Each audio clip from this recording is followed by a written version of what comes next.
Study, study, study, over and over and over again. And I see my cat playing with this. Why do certain things break down over time? And why certain things do not break down over time?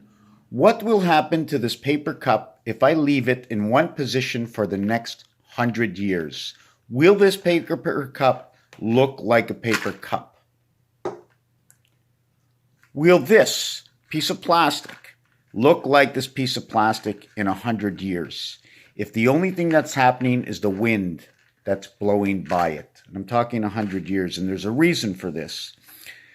Skeleton understanding, meaning that the spirit of the world, the energy of the world, the vibration of the world, the cat that sits there playing with these crazy things that makes noise, and they pick it up and they're interested in seeing things that are moving because there's information. They lick the finger. Your skin falls off all the time. Information traveling from one item to the next, going along the cat hairs as it licks up the cat hairs into the stomach. And the stomach is a reader, and it reads and it takes the information. Some of it goes out the butt end. Why does a fur ball come out the front end? Oh, and you're going to tell me because of the processing pattern of this and that, and it's only going to come out the front end. It can't go through the back end. You sure about that? Does everything come out the back end? You swallow you swallow stuff. Does some stuff come out because it's hair of a cat? It comes out, and when a dog swallows its hair. Think a little bit. Did you create man? You only know what you learned.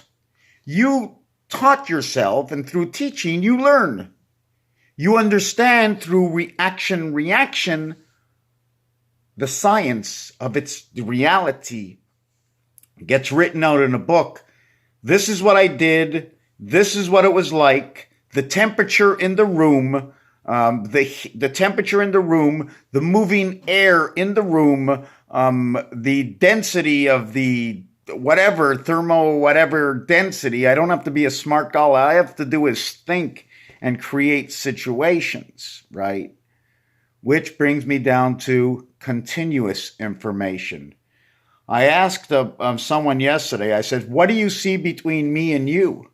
They said, I see nothing. I said, if we go outside and the sun is shining and you look between me and you in a little bit of an angle, do you sometimes see sparkles in the air? They go, yeah. I go, well, is there something between me and you? They go, I don't know. Well, you saw the sparkles. It's between me and you. And then I said, don't move. Can you just let me do something? And then I waved my hand like this. I says, do you feel it? She says, yeah, I feel the air against me. I says, is there something between me and you? I don't know. Well, I just waved into nothing, and if I pushed something into you where nothing is, there must be something there. Hello. I don't need to be a rocket scientist, just a little nuts to think about crazy things like that, because that's what it is. Will I come up with an answer to anything?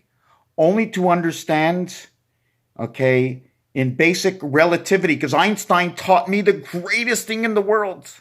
If it is relative for a better understanding or a difference, then it is what that actuality of what you understand and how you can explain it, if others can understand, as the wave is not a wave, but I'm pushing the air, oxygen, whatever is between me and you, humidity in the air, whatever you want to call it, Raphael 7286 in a constellation of Pegasus.